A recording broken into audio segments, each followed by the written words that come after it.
David Daines, a former district agronomist with the Department of Agriculture at Maitland, and his partner Warren Turner have invested at least $40,000 in this crop of aloe vera, and they're already finding success in selling the plants fresh and as processed products from their East Maitland shop.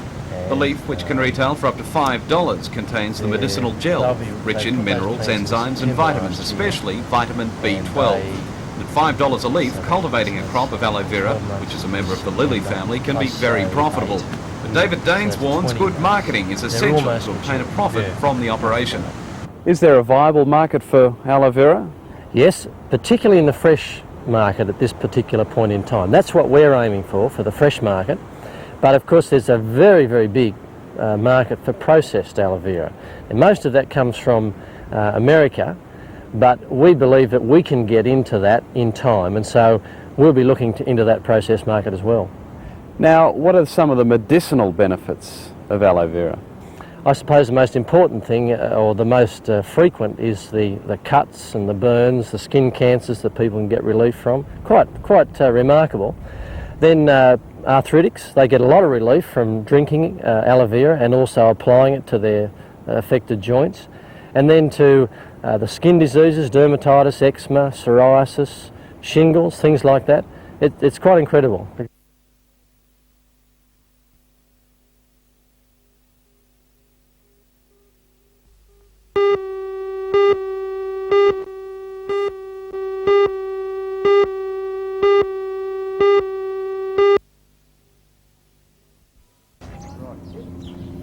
Today, the doors of Kurri Kurri High School were open to the local community.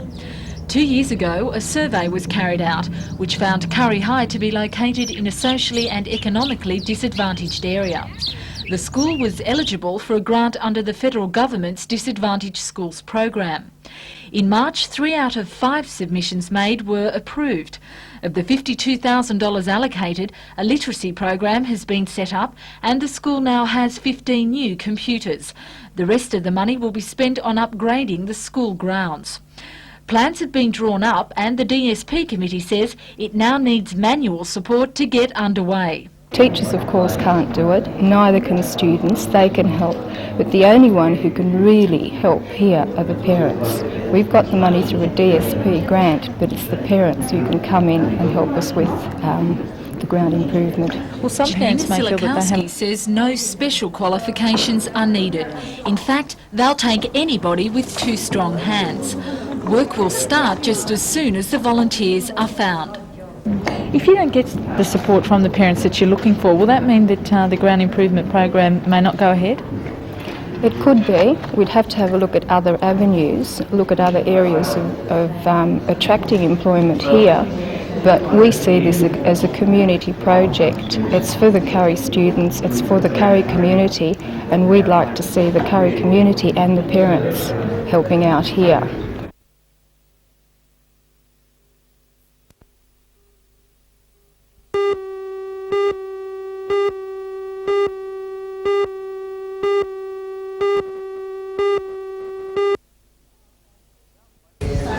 The Town Planning Department of the Newcastle City Council Administration has prepared the detailed study, which takes in Wickham, Tighes Hill, Islington and Maryville. The administration says it hopes the study will stimulate public discussion on the future land use and zoning of the area. The study will be on public display at the Islington and Tighes Hill post offices, the City Administration Centre, until the 29th of next month. Meantime, the City Administration has also received a development application from the Grain Handling Authority to upgrade the existing wheat terminal at Carrington. The authority is proposing to build a facility to receive by road up to 200,000 tonnes a year of grain and oilseed. The application takes in land in Smart Street, and the new facility will be serviced by trucks using the existing heavy vehicle route.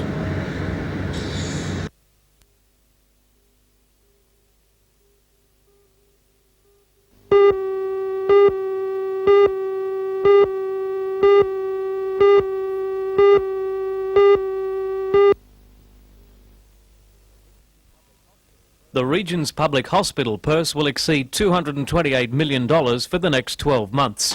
Detailed budgets for each hospital were available from the Health Department today, with no surprises in general funding. However, additional funding for special programs has been approved. and this accounts for more than $2 million. The budget for Royal Newcastle Hospital allows for extra funding specifically for the cardiac catheterisation lab. The funding will be used for staffing and for annual running costs. That lab should be operational by March next year. The region's biggest winner is the oncology unit at the Mater Hospital at Waratah. The government has approved specific funding for a palliative care program for terminal cancer patients. Inpatient medical care will also get the green light. The Mater Hospital, for example, has had additional funding for its oncology services.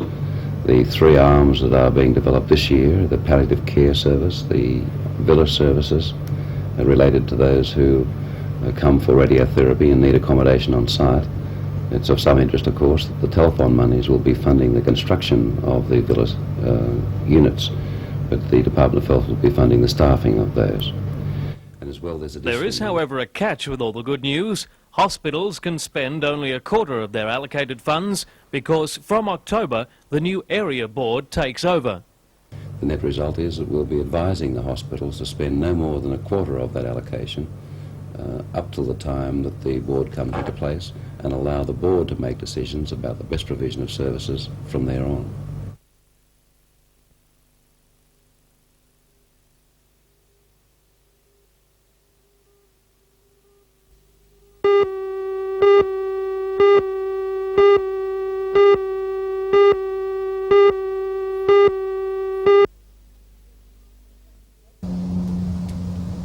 Wrecks were discovered during an inspection of the area this morning. Most were in difficult to reach gullies and wedged in crevices. A good test for the skill of the Army Reserve officers and their heavy duty equipment. Sergeant Campbell directed his men and their 12-tonne wreck recovery vehicle to the northern side of Flaggy Creek to begin the operation. According to Lag Macquarie Ranger Don Gillespie, a survey done by Council a year ago revealed almost 5,000 dump cars around the city. Today's exercise is part of a continuing campaign to remove the wrecks. When recovered, the vehicles are crushed, sent to Sydney to be shredded, and then returned to Newcastle as perfect scrap for BHP. And while this winching job hit a few snags in the early stages, the men from the 111th Platoon say that Flaggy Creek will be clear of wrecks by tomorrow evening.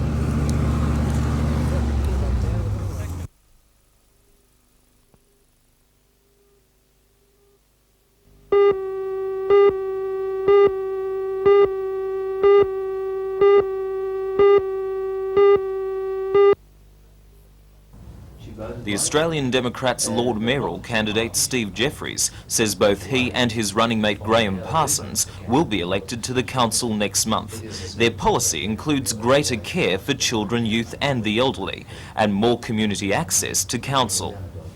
We'll be concentrating heavily on child daycare centres, the youth of our community, and also looking after the interests of our elderly citizens.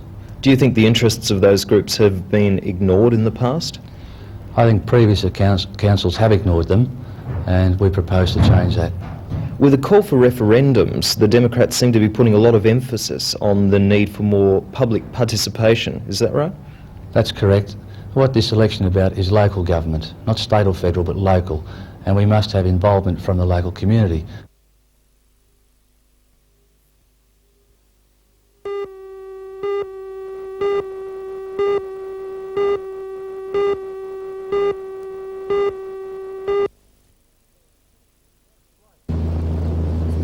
Flights in and out of Aero Pelican at Belmont stopped early this afternoon because no flights could leave or land in Sydney. Aero Pelican officials are hoping the service will be back to normal by the morning, but in the meantime they're running buses to and from Sydney. The Port of Newcastle was not closed today, though the swell that accompanied the downfall did stop one ship entering the port. The VJAN had to wait outside because the Maritime Services Board pilot could not board the ship. Throughout the valley there were good general rains, which should ease the drought conditions in most country areas. At Singleton, 63 millimetres has fallen since 9 a.m. yesterday. At Musselbrook for the same period, 26.5 millimetres fell, while at Dungog and Gloucester, up to 40 millimetres fell. The highest rainfall recorded was in Gosford, where 189 millimetres has fallen since 9 a.m. yesterday.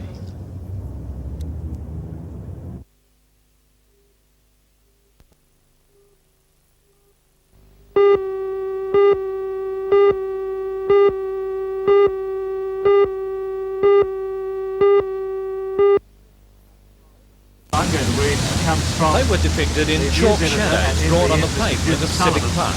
The ceremony was organised by the People for Nuclear Disarmament, which strives for the elimination of all things nuclear. A future Messages of without peace a were read world. to the gathering by people from all walks of life. It was also a day for forgetting political differences. Lord Mayoral candidates Labor's John McNaughton and Liberal Ashley Saunders, and Independent Margaret Goomas chatted freely. And council candidates from all parties were present and left their mark, like the Citizens Group's leader, Don Geddes. People Convener from of the such a wide Disarmament Group is cross-section of Annette our community. Tufner, who said the move towards a nuclear-free world is making progress, even if only slow. Our efforts are going really well, especially here in Newcastle. We have a good campaign going. We're getting a lot of support for a nuclear-free zone in Newcastle that is meaningful. Up till now, of course, Newcastle has had the signs up to say help make Newcastle a nuclear-free zone, but we will be working very hard to have a more meaningful nuclear-free zone. Our campaign is going well. Okay.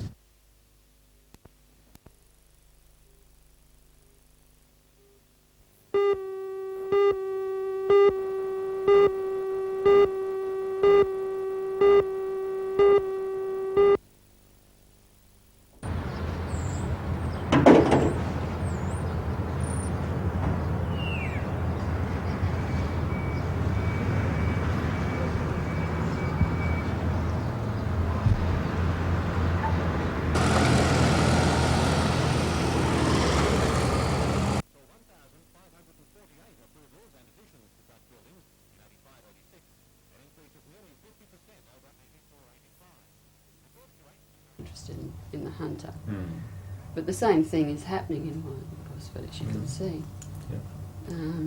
Because the figures are taken from building approvals, from information from local government councils, and they indicate that over the last 12 months in the Hunter there's been a 20% increase in the number of approvals by councils for new commercial and industrial buildings. Well, just how wide-ranging is that? What do you mean by commercial and industrial? Well, it covers things such as shopping centres, office blocks, tourist accommodation, accommodation for the aged, tourist accommodation like motels and restaurants and convention centres. Are we alone here, or is this part of a national trend? No, it is a reflection of a trend that's occurring throughout Australia. But of course it's very, very nice that it's actually happening in the Hunter too.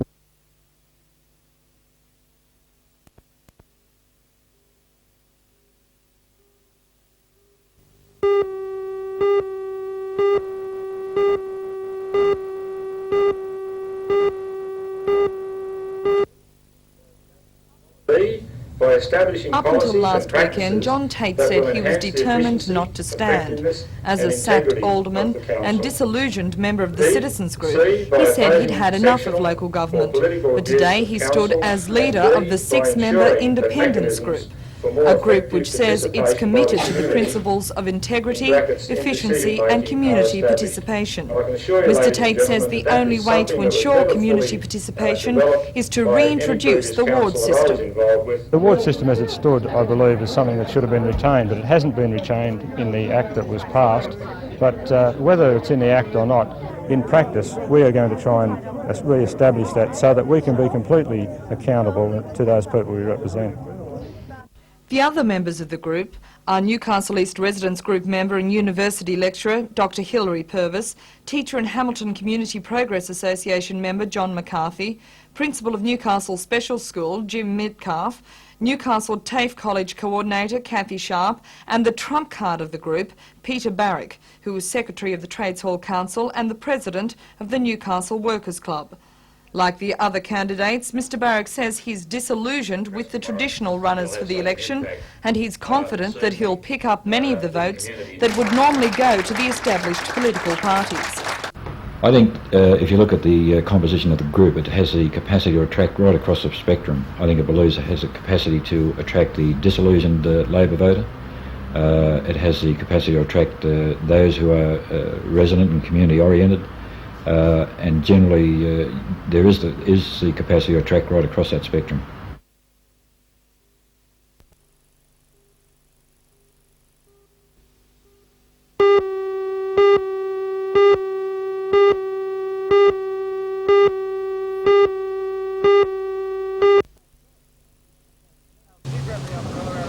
Outside the rounds of the Australian Rally Championship, the Asanda Finance 2GO Rally is one of the top events on the rallying calendar in this country. This year, for the second time, it is for Group A or manufacturer modified vehicles only, pulling it in line with the major rallies worldwide. As in the past, the event has attracted the cream of Australia's rally drivers, along with teams from Japan and New Zealand. The route has always been a tough one, but this year, with the extremely wet week, there has been some rerouting and the remaining sections are nothing short of treacherous. The conditions will play the major factor in this year's event. The cars are the best cars that we could actually get for the event. All the leading competitors are here. We've got two very good international competitors from the Japanese drivers. It should be interesting to see the difference between front-wheel drive to rear-wheel drive versus four-wheel drive.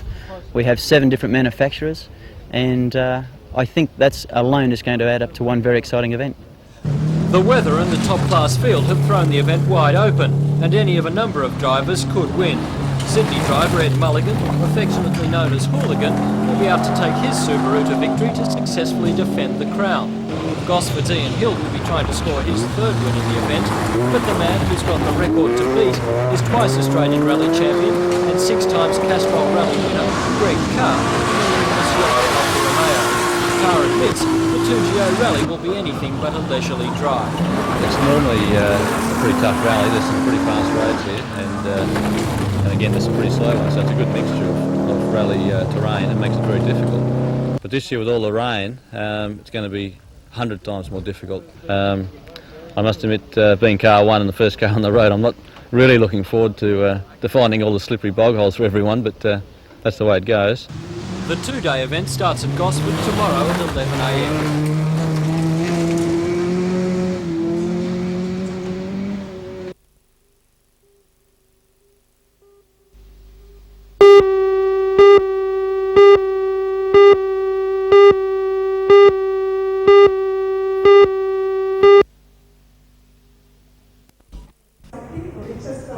Mr Barrack was commenting on issues raised by Mr Justice Mackin in his keynote address to the conference last night.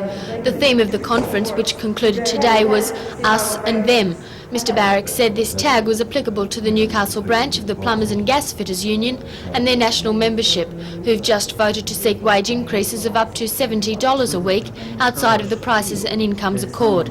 Despite the government and ACTU's strong defence of the Accord over the last few days, Mr Barrack said its future does not look assured. I think it's on very shaky grounds just at present, and there's severe problems with it. I think if the government pursues discounting at the next wage case, then the Price and Incomes Accord really could fall apart.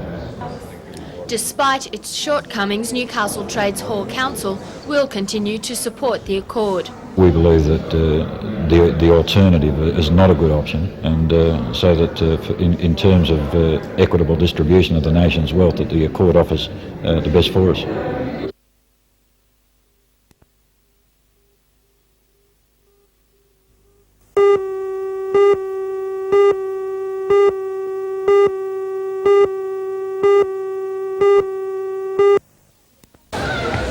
The attraction of model trains knows no age barrier.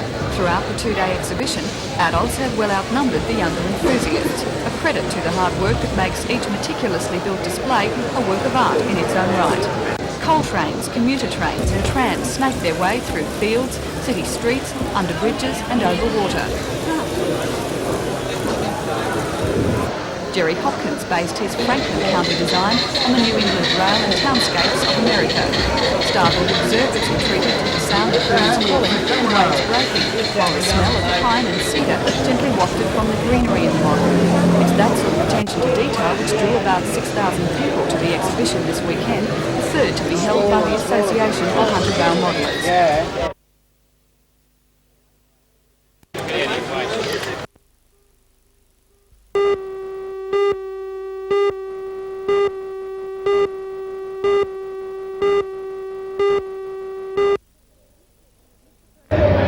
Mr Premier, are you threatening the people of Newcastle by saying that they perhaps won't get a better deal if they don't vote in the Labor Council? I think the situation is this, that the Labor government is obviously in a better position to deal with issues in Newcastle if we have a cooperative city council. And I've always found that if you're dealing with members of the Labor Party in local government situations that that cooperation exists. That's in effect what I've said here today.